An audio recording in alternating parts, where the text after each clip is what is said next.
The Black Fencer 1816 musket with bayonet or bayonet trainer. This is going to be a 4-year review and also some of the latest upgrades to this model.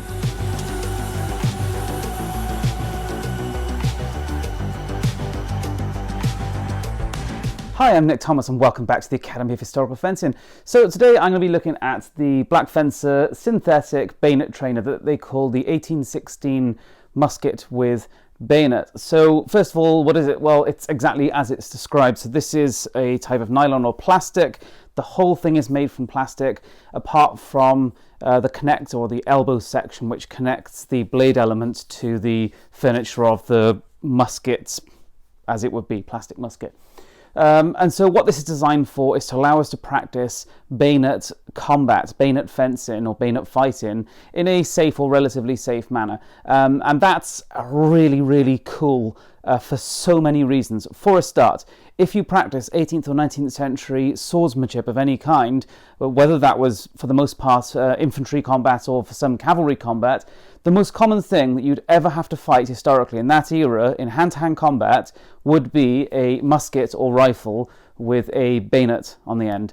So it's the standard close combat weapon of the day. And as a result, if you practice your saber, broadsword, spadroon, cutlass, all these things, you don't just want to practice against swords, you want to practice against musket or rifle and bayonet.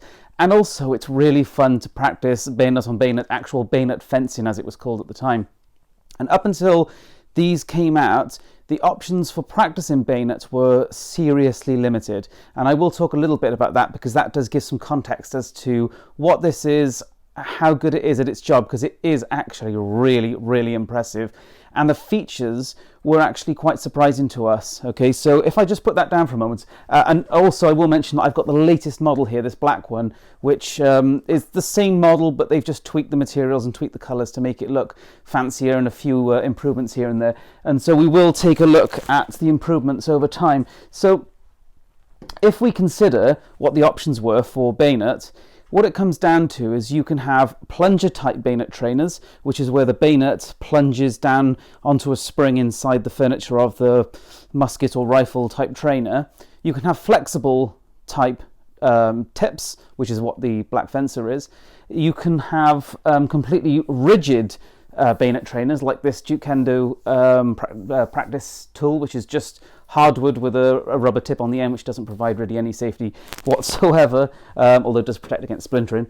And I suppose the last option would be the pugil stick. So if you practiced pretty much any time in lifetime in the US military, you probably are familiar with the pugil stick and some other militaries as well. And that's basically something like this, wood or fiberglass, as a stick with big heavy pads on either end and usually the middle as well. That would be the kind of the fourth option on how to train. Now I'm just going to rule that one out for a moment. The pugil stick is actually a really good training tool for how it's used and why it's used today to practice in the context and with the weapon that is used by the modern soldier, okay, the relatively modern soldier, because they became popular in the 1940s. The pugil sticks are quite interesting, and we will use a modified version of them in HEMA for our bayonet practice at some point soon. But for the most part, they're not suitable for what we'd consider 18th and 19th century bayonet fencing. And that's partly to do with the length of the weapon, partly to do with the type of bayonet, the type of combat, the systems that were being taught. For so many reasons, the pugil stick is not the best tool for bayonet practice or bayonet fencing of the 18th and 19th century. And so we go on to the Jukendo tool, which was my standard bayonet trainer actually for the last 10 years or so. I got a pair of these, bought a long time ago from Purple Heart Armory, I think it was. And you notice there's tape left on here. That's because I've experimented with taping synthetic blades on, both to lengthen it, because this is too short for a typical 18th and 19th century musket and bayonet, or rifle and bayonet, and also to give a tip that had some flexibility. And we had varying results with that. It was kind of interesting. It worked reasonably well. But the problem with the Jukendo trainers is, well, they're not actually that cheap, considering it's just a lump of hardwood that is slightly shaped towards the stock or butt, and with a little bit of rubber on the end. It's a very, very basic tool.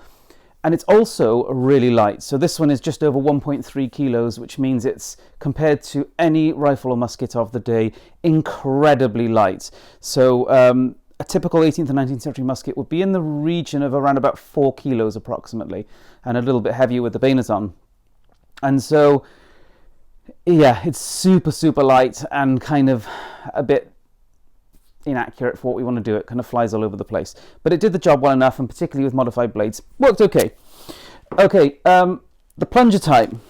This is a greener musket trainer of the First World War. So this was made in 1915 by Webley and Scott.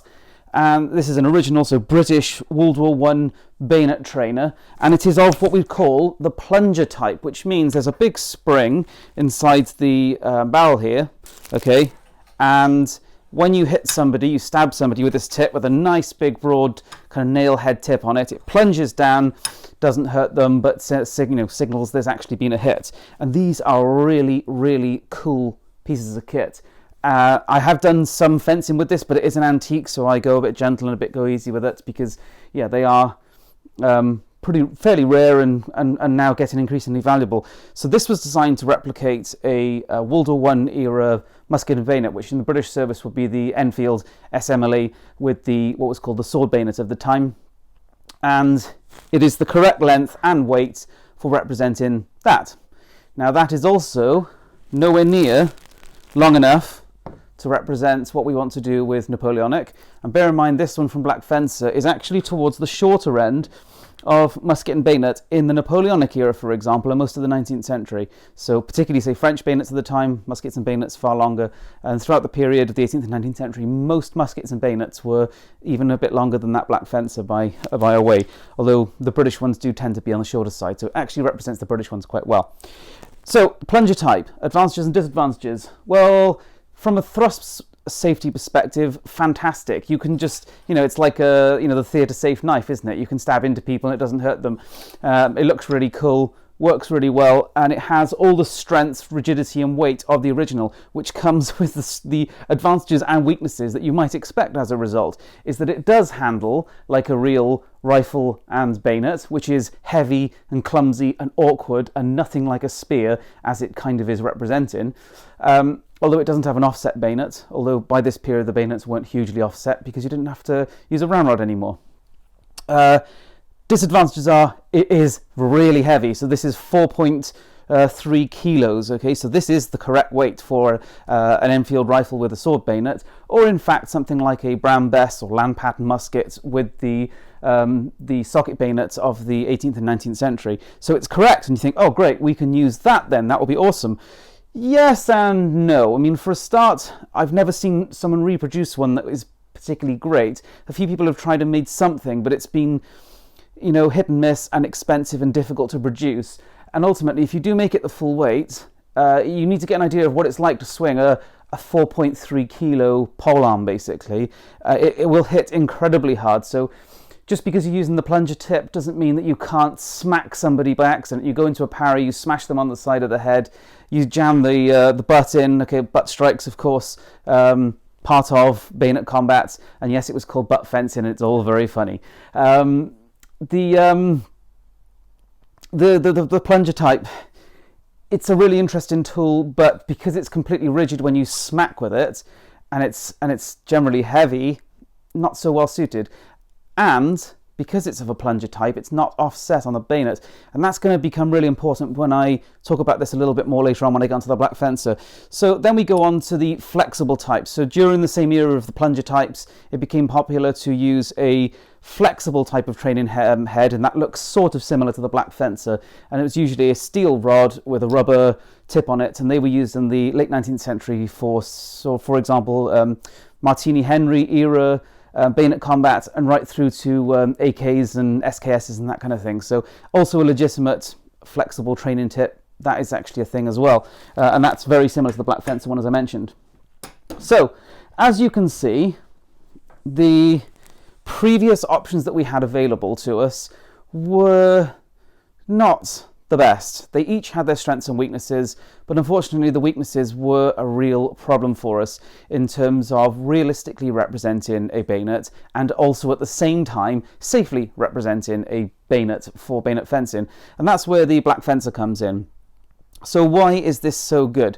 Well, for a start, the weight This is 2 kilos, so significantly heavier than the Duke Kendo wooden trainer, but nowhere near as heavy as the absolutely brutal, just over 4 kilo Plunger Type that I've got there. So for me, a 2 kilo bayonet trainer kind of gives the feel and awkwardness of using a musket and bayonet without it destroying your training partner. And it can't be understated just how hard a over 4 kilo beast like that can actually hit. Then what else? Well, it's quite accessible. You can just order it direct from Black Fencer. It's quite affordable. It's very tough. So this is 4 years of use now, and I've used this for bayonet training. I've used it against all kinds of swords, against cavalry type training, which is, we have somebody on a box fighting down against you, which is again a historical way to train bayonet versus cavalry combat. So what this is a typical flintlock musket of the late 18th, early 19th century, made in a single piece of whatever the plastic nylon material is that Black Fencer uses. And then at the tip, it's square on the protrusion at the top here, which allows the essentially socket of this bayonet to just drop on, and you can push it on. You usually have to hammer it on a little bit. And you'll notice that there's tape around here, gaffer or duct tape. That is because when things hook onto the back here, they can pull the bayonet off, and that's obviously annoying. And so obviously on the real ones, they actually locked on the sockets and they lock into place. So a bit of tape just stops that from happening. Incidentally, the new version I'm going to show you in a minute does have a solution to that.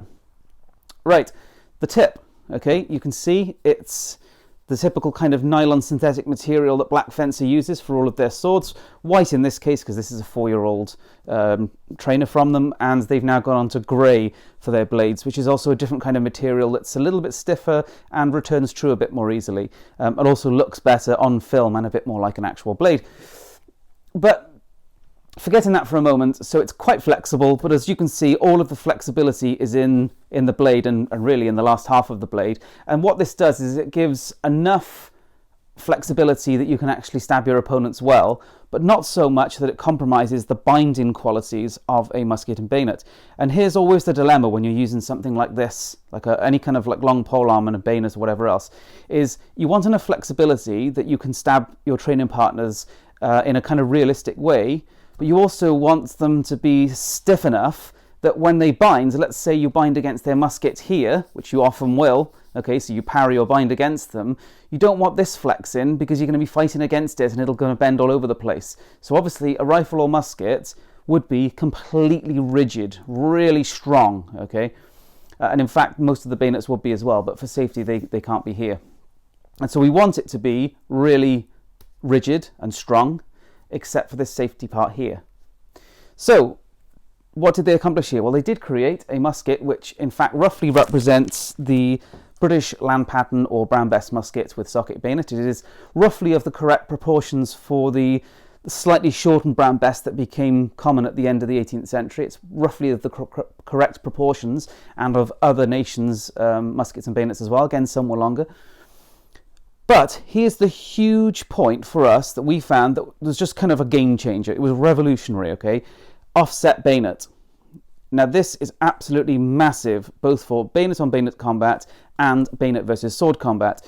So if you practice from a manual like Roth's Art of Defense, you go to the section on how to oppose a bayonet with a sword, and he talks about parrying into the elbow of the bayonet. Now that is the elbow. Why does it have such a huge elbow on one of these? I mentioned it earlier, is that when you had muzzle loading guns like this, you have to actually draw a ramrod out and plunge it home to actually load the weapon, okay? And sometimes you need to be able to load the weapon with the bayonet on, okay? And so the bayonet has to be offset far enough away that you can actually use the ramrod down the barrel. Whereas when you move to later breech-loaded weapons, muskets and rifles onwards, you don't need to actually do that anymore because you're loading down at the breech here, okay? And as a result, you can actually move the bayonet much closer to the barrel, and that's often when you see the bayonets coming underneath as well, because they can take the position of the ramrod and go quite close to the barrel itself, as is the case with the British SMLE, for example. Now, this offset bayonet, why is it important? Simply put, this is the position in which you can parry with your musket and using a sword or musket against this piece, you can parry, trap, hook, pull. It's absolutely fascinating what you can do with it. And you can also adjust how it works based on your grip. So as you actually turn the weapon, this obviously turns which angle that elbow is facing. And so you can use the different angles to ensnare or free your weapon, and the opponent can do it against you at all times. And so you can trap and pull on the front and on the back, so you can push using this section against a musket or bayonet, or you can pull on the rear section as you would do, for example, with a poleaxe or a halberd, where you lock onto the back of the blade and pull, disarm or control your opponent. And so from the user's perspective and the opponent's perspective, the offset elbow here is just absolutely revolutionary. It was so different. The moment we used these, we realized how different it would actually be to use a musket with the actual elbow, with the offset bayonet. Completely transformed what bayonet fencing is like compared to using a dead straight bayonet trainer, which basically all of the others are. The pugil stick, the plunger type, the flexible blade type of the sort of Martini Henry and AK era. So for us, absolutely revolutionary. Now, ultimately then, we have something that does look and represent a musket or rifle of the era quite well. It's about half the weight, which I think is a good compromise between realism and safety, although you can weighten them further if you want to. So Peter Frank, who is a fellow practitioner of the same era of arts, he added weight to his. He added steel, I believe steel bands down the length of the musket and taped it into place and put the weight up. If you want to do that, feel free. It's really easy to do. Just go and get some cheap steel and tape it on. But for me, I think it is the good compromise. I think it works really, really well. I found the blade to be safe but not compromising in terms of too much flexibility. They do sell replacements, and the blade itself is really cheap to replace if it did ever break. And I always wondered if it would, because frankly it is very thin, and it's taken a few sets, as you can see, although nothing that would be really a problem, and you can reshape it. It's never broken, but if it did, it's very cheap to replace, so not a big deal. So any downsides to these? I've actually not found any. Initially we had the problem of the bayonets flying off the end, because if you put enough pressure on the back here with those hooking actions with a bayonet or a sword or whatever, you can rip the bayonet off. And so yeah, I put a bit of tape on. Not the smartest solution, but it did the job. Never had a problem since. 4 years of use against all kinds of weapons. These are really tough. No problem at all. There's no issues with the lock section breaking, the trigger guard. It's all super, super tough, okay? Frankly, I think you could use this against steel swords, but you would increase the chances of burring the plastic, so I wouldn't. So I just keep this for synthetic.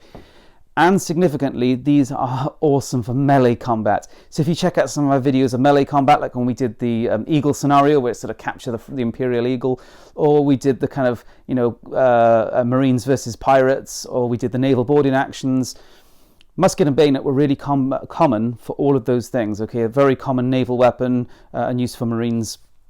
And so that was really fantastic as well. So I think bayonet combat it's fun as hell. It's practical, it's useful, and it's something that if you're going to practice the weapons of the saber era, you should at least practice occasionally, because it's really valuable, but it's also a ton of fun. Didn't find any downsides apart from the retention of the bayonet. That's it. I think they're absolutely epic. It was, said, revolutionary with the new elbow. And that's all there is to say about that, because that was one of mine. I've had 2 of them for 4 years. Fantastic. Highly recommend them. Now, the latest order that we've just received from Black Fencer, one of our members purchased the same model, now 4 years on, and let's see what has changed. Well, the actual design is absolutely identical, okay? There's no difference whatsoever.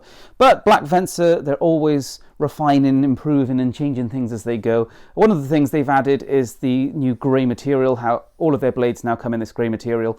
It looks more like steel. It also looks better on film because it doesn't kind of blow out with the white light. It looks just much, much better. Interestingly, they've added the rubber tip on there like we use on the steel blades. I think that's probably a good idea, actually, and I will add those now onto my other ones.